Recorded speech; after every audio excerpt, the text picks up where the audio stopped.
Olá, meu amigo, minha amiga, muito obrigado por vocês estarem aqui no nosso Portal do José. E eu quero começar o nosso papo de hoje agradecendo as milhares de mensagens que vocês postaram aqui no nosso último programa, onde a gente sugeriu aqui que vocês fizessem um desabafo, vocês falassem do que vocês acham do presidente, do governo e quais as nossas perspectivas para o ano de 2021. Então eu quero retribuir para vocês todo o carinho que eu recebi aqui. Você que está chegando agora, venha fazer parte nesse ano de 2021 das nossas conversas, nossos papos e siga aquele protocolo importante, né? Dê joinha, compartilhe com os amigos e vamos embora. E no primeiro dia do ano nós temos assuntos muito interessantes aqui para conversarmos, né? Em primeiro lugar, eu quero desejar que vocês tenham muita saúde, que vocês mantenham o seu equilíbrio, a sua sanidade, porque o ano vai ser menos pior do que o ano que passou, porque nós teremos a vacina, nós teremos algumas retomadas de atividades econômicas, enfim. Mas o que nós poderíamos chamar de conflito de interesses entre a sociedade, a maior parte da sociedade, e pequenos grupos econômicos que detêm os privilégios de um Estado como o nosso, esses não vão terminar. E aí, por que é que eu estou dizendo isso? Ontem eu assisti a live do presidente, mais uma vez, para fazer uma análise, né?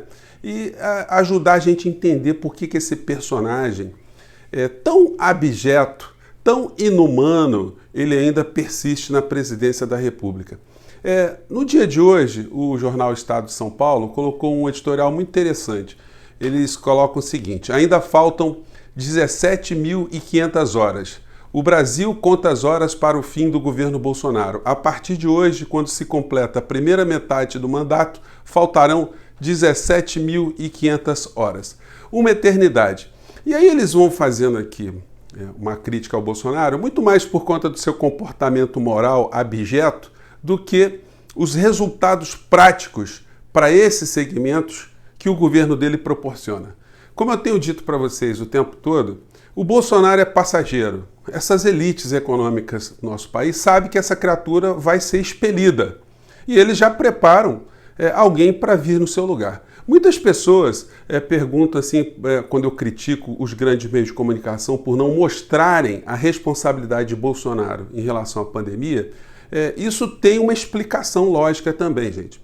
Levando em consideração que uma parcela considerável da sociedade, vamos considerar os 30%, 25%, tem alguma identificação com os tipos de pensamento que Bolsonaro tem colocado, os grandes meios de comunicação, eles tentam guardar algum tipo de credibilidade com relação a essa parcela da sociedade, porque essa parcela da sociedade que é atrasada do ponto de vista das pautas morais, ou cai nessa conversa fiada que tem que ter arma para todo mundo, cloroquina, enfim, as mentiras de Bolsonaro, esse pessoal precisa ser preservado, porque os interesses de classe dos grandes grupos econômicos precisam de algum tipo de sustentação. Então esse pessoal não pode ser perdido para sempre. Então eles fingem que estão fazendo algumas críticas, mas na verdade eles preservam tudo o que o governo Bolsonaro está fazendo na área econômica e defendem, né? Porque se vocês observarem, tudo aquilo que as forças conservadoras, os grandes interesses transnacionais quiseram fazer contra o nosso país ao longo de décadas, no governo Bolsonaro eles estão conseguindo fazer com muita rapidez. Quando é que a gente pensou que a Petrobras ia ser tão fatiada, ia ser tão desmantelada, ia ser tão desmoralizada em tão curto espaço de tempo como está sendo agora no governo Bolsonaro? Que privatizações de saneamento básico, a entrega da água, a entrega da distribuição da água, a falta de coleta de esgoto, né, que isso tudo seria privatizado de uma forma tão rápida, que direitos trabalhistas fossem cortados, que os direitos previdenciários fossem bombardeados, fossem implodidos e explodidos, né? Gente, com essa pandemia, ontem eu recebi uma mensagem de um ex-funcionário nosso, ele tem 58 anos, a gente fechou a empresa, enfim. Ele está longe de se aposentar porque a regra da aposentadoria mudou. E aí ele vai ter muita dificuldade de se recolocar no mercado de trabalho. Sem algum tipo de ajuda, como é que vai viver esse meu ex-funcionário com a sua esposa? Esse governo genocida não se preocupou com isso. Foram as únicas coisas que eles fizeram ao longo desses anos todos, foi colocar em andamento, né, essas pautas que concentram privilégios nas mãos de poucos e socializam a desgraça, a miséria para a maior parte do povo brasileiro. Hoje, nós temos que ter a nossa sanidade aqui muito equilibrada, porque muitos de nós hoje não conseguem enxergar nem mais um conflito entre esquerda e direita. O nosso conflito hoje é pelo processo civilizatório e lutando contra o retrocesso do processo civilizatório. O que nós queremos, pessoas que estão aqui no nosso portal, nós que estamos aqui, né? A gente quer uma maior distribuição de direitos para as pessoas que estão na nossa sociedade. A gente não se conforma de ver gente sem moradia no meio da rua, de ver criança vendendo bala no sinal, de ver o nível de desinformação, de deseducação da maior parte do povo brasileiro que não sabe ler direito, não sabe escrever direito, e que não tem acesso à saúde digna, não tem acesso a meios de transportes dignos, enfim, a bens elementares de uma sociedade. Então, é contra esse tipo de iniquidade que a gente se coloca. E a luta, gente, ela não vai terminar. Isso não funciona como um passe de mágica. Isso é um processo histórico. Assim como os grandes grupos econômicos, eles têm uma percepção de classe, eles defendem o interesse de classe e sabem que o Bolsonaro é uma situação indesejada no campo moral, mas do campo político-econômico para eles está sendo muito positivo, né? Eles sabem que mais à frente eles vão conseguir retomar todo o rumo dos seus interesses como sempre fizeram, né? Para vocês terem uma ideia, vou pegar aqui a capa da semana passada da revista Veja, né? Olha o título aqui. É isso aqui, coloca o Paulo Guedes, é assim que pensa a elite. O ano da virada. Então, as mortes que estão acontecendo no Brasil, logo serão desprezadas. Ninguém vai lembrar mais de morte, eles vão tirar do noticiário. Vai virar uma lenda. E o debate vai voltar a ser da destruição da entrega da nossa soberania. O governo Bolsonaro vai ser satanizado por todas as loucuras e situações abjetas que ele provoca contra a nossa sanidade, nosso estado de espírito, mas terá sido muito funcional para que esses interesses contra o nosso país tenham passado com tanta velocidade, né? Para vocês terem uma ideia, que eu não brinco quando eu falo de interesse de classe, a gente tem que olhar isso aqui, ó. Isso aqui o que é? 50 anos de Jornal Nacional, de uma empresa que tem mais de 50 anos, né? As Organizações Globo. Essa gente, eles raciocinam a longo prazo, eles raciocinam com a manutenção de interesses, de direitos, de privilégios, né? A família que veio pobre outro dia, o senhor Roberto Marinho veio de Niterói com a mão na frente, outra atrás, e hoje tem os filhos bilionários. Eles, se ficarem algumas gerações gastando todo o dinheiro que eles acumularam, eles vão precisar de muitas gerações para gastar esse dinheiro todo. Eles não conseguem gastar. Acumularam muito. E eles desprezam esse acúmulo de capital? Não. Quanto mais eles puderem acumular, quanto mais eles puderem usar todos os mecanismos para poderem manter o poder, eles vão fazer isso. Então, gente, a figura do Bolsonaro, o editorial aqui do Estado de São Paulo, que também é o editorial de uma parte da elite brasileira, né?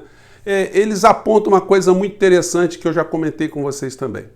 Que o Bolsonaro, ele fala muitas mentiras, ele repete muitas mentiras o tempo todo e ele acaba formando a opinião dessa parcela do eleitorado brasileiro, da sociedade brasileira, que ele só não governa porque as instituições não estão deixando ele governar.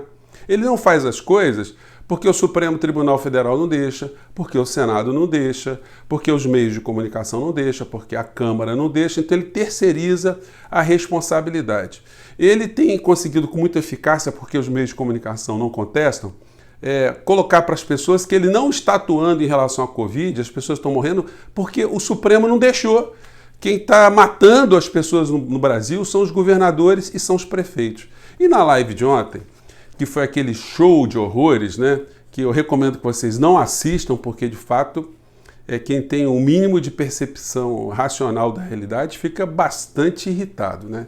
Ele começou o seguinte, ele falou que primeiro prestou homenagem lá ao soldado que morreu tentando salvar vidas lá no litoral, foi uma morte trágica, enfim. Ele falou mais ou menos 12 minutos sobre essa morte, se condoeu ali com a família, enfim, né, se solidarizou com os colegas de farda, né, trouxe um cara do BOPE para ficar do lado dele, alguém que faz parte da segurança dele, para falar do heroísmo. Ele enalteceu o seu próprio suposto heroísmo, porque ele salvou alguém que estava se afogando, foi falando dos dotes, que ele tem medalha, enfim, é um herói. Mostrou isso para a população, né, pelo menos para as pessoas que o seguem ali. E aí foi falando de coisas assim que nós sempre repetimos aqui, né, que são os mantras dele a favor da cloroquina. E a mentira absurda, a mentira infame que ele repete o tempo todo, que na África os números de Covid são baixos porque os africanos no continente inteiro eles se protegem contra a malária, então eles já tomam cloroquina naturalmente. Então quando o cara adquire a Covid e malária, ele toma a cloroquina e ele se salvaria. Isso é uma mentira, gente. Ele repete isso o tempo todo. É uma coisa assim, assim, as raias do absurdo, é surreal. Mas ele faz isso e tem gente que acredita nesse tipo de situação. Será que não aparece nenhuma pessoa, por exemplo, presidente, o senhor está mentindo, hein? Olha, mentir pode ensejar o senhor no crime de responsabilidade. O senhor está induzindo as pessoas a erro, a engano, né? No entanto, ele fala isso o tempo todo. Criticou de novo, atacou qualquer tipo de isolamento, ficou fazendo críticas aos prefeitos que não deixaram fazer aglomeração no Réveillon, na passagem do ano, ele perguntando, debochando, né? O vírus vai tirar férias? Bom, aí passou para a questão da seringa. Por que o Brasil não comprou tantas seringas? Ele falou, ué, Brasil é Brasil, né? O preço da seringa ficou muito alto, então não dava para comprar. Falou alguma coisa assim, né? Gente, então quer dizer, nós não vamos comprar a seringa porque aumentou o preço, o povo vai morrer? Como é que é isso, né? Falou novamente que a vacina não vai ser obrigatória, que ele não vai tomar vacina, o que desestimula muita gente a querer tomar vacina também, né? E depois, gente, ele reclamou das máscaras, né? Que foi uma coisa assim, foi a cereja do bolo no meio da idiotia total.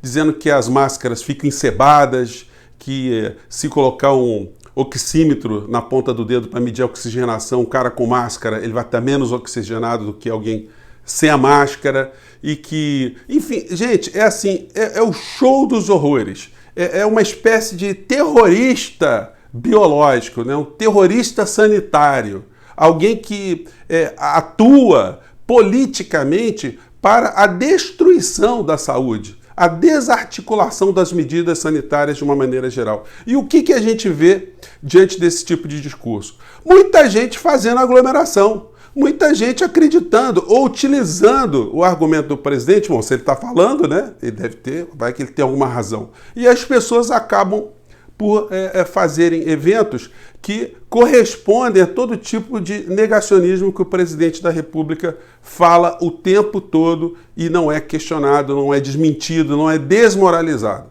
E como eu digo para vocês, isso faz parte de uma estratégia de consciência de classe.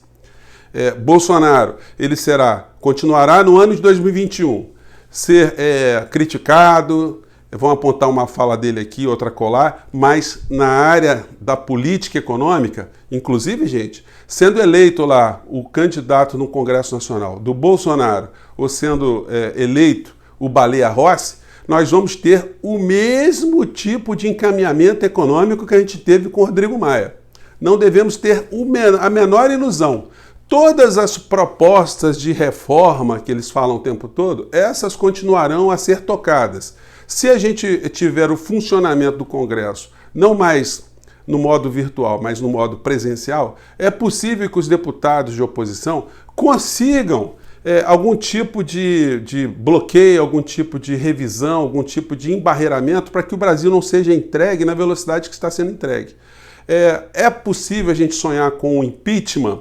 O impeachment no Brasil só acontecerá se os interesses, de fato, desses grandes grupos econômicos, eles forem contrariados. Se eles não forem contrariados, o Bolsonaro será suportado, será ridicularizado, será apontado numa situação ou outra, mas ele não sofrerá o impeachment porque as coisas estão sendo tocadas conforme os grandes grupos econômicos nacionais e transnacionais assim o desejam. Então, gente, em 2021, é necessário que a gente tenha essa percepção, que a gente ajude a construir uma candidatura para 2022. Eu não sei quem será esse nome.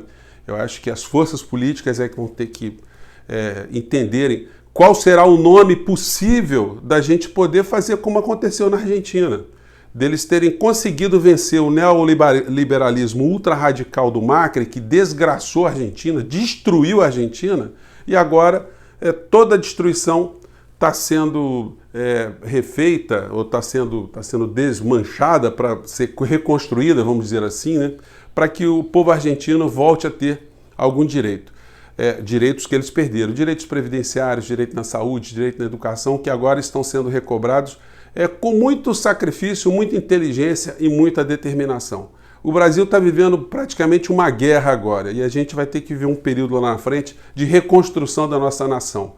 E para isso é necessário que pessoas como você que está aqui, como eu, como todas as pessoas que a gente possa se conectar, que a gente mantenha a nossa saúde, a gente mantenha a nossa sanidade e a gente consiga conversar com as pessoas, sobretudo as que são seguidoras de Bolsonaro, né?